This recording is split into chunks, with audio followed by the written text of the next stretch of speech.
Here I've got a key fob that is intermittent. It's from a 2017 Volkswagen, and it seems to be cutting out sometimes, and it should work every time, but there seems to be something going on in there. So I'm going to take it apart, check the battery, and look at a number of different things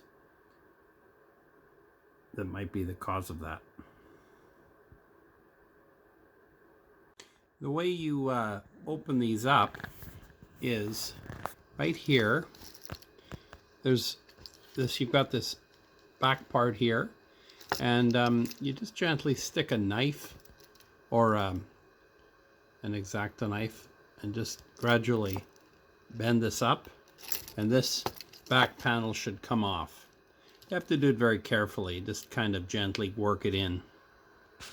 Now I just open it up completely.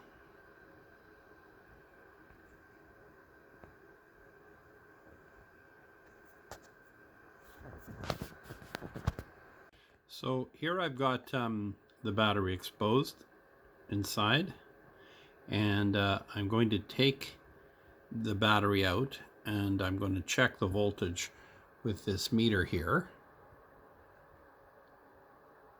The battery should come out just quite easily. Just stick a little screwdriver or something in there and it should pop out. Might even pop out just by tapping. No, it's in there too tight.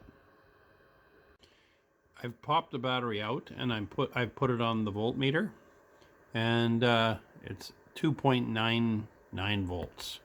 It should be 3, which that 0.1 I'm not going to worry about, as I changed this battery not that long ago.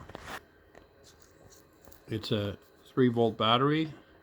It's battery's a CR. See what it is here. I changed it not less than a year ago, so it's a CR2032 lithium battery. It's in good condition. I don't suspect that's the problem. What I do suggest or suspect what is causing this problem is these little fingers here that hold the battery in, and there's two on the side there. I just put a little screwdriver in and just bend them up very slightly, like this, and just bend them up a little bit. And then I'll take a little bit of steel wool, and I'll clean off both sides of the battery. What I suspect is that as this is jerked around, it moves and it loses its contact momentarily, or even for extended periods of time. Because I've noticed when you just tap it or wrap it, it seems to make contact again. Anyway, I'll bend those little fingers up a little bit, and I'll clean off the battery with steel wool, very fine steel wool, quadruple zero, and I'll check into some other things it could possibly be doing. If this opens up, I'm also going to clean off the contact terminals. I'll just clean them off with a little bit of alcohol. That's only if it comes apart easy. I took a bit of steel wool to those terminals there, as well as bending them a little bit. Now I'm going to do the same thing to the battery. After taking a little bit of steel wool and scraping those terminals, I made sure that I blew out the circuit board and everything, tapped it so that if there's any steel wool particles, tap it, then blow it out. Because we don't want any particles of steel wool to short out the board. And that goes like that. Almost makes no sense putting it in the other way, because it doesn't look right. The part you put in, the bottom and top are very different. And you can see that the terminals on the sides want to touch the top and on the sides. So it's very hard to make a mistake. So it proved to be too difficult to take this apart. There might be another way of doing it, so I'm just going to leave it like that. I suspect 95% of the problem was the battery shifting. So the way you put this in is you put the front down like that and push. Whoops, no, it doesn't go in that way. Take this and you put that like that. It doesn't do that very well. Let me just try it again. Anyway, so it involved pushing it in on one side and then putting that one down. Took a bit of hard to do with one hand here. So then this one just snaps on very easily like this.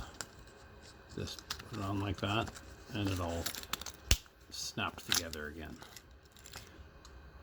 The reason I'm not going to clean these off, it's not that old, and also this hasn't been intermittent. Every time I press the buttons with the transmitter, it works perfectly.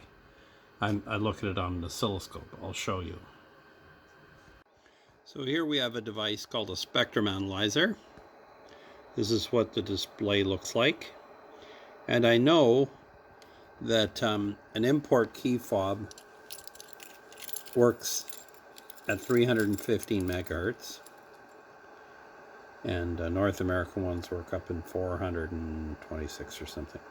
Anyway, so a spectrum analyzer is a device that shows the presence of a radio signal, and this is frequency. 315 megahertz is in the middle, and this is it's basically showing, it's an oscilloscope that shows voltage, which is this way, against frequency. So let's press the first button. There it shows a very strong signal, and it's being switched on and off. That's what you see, all those funny square waves down at the bottom. So that's giving a good strong signal to open up. And here we have the trunk signal, and actually the first one was the closed signal for the car. That's the trunk signal, and that one is the open signal for the doors there. And here is the emergency signal. That sets off the alarm.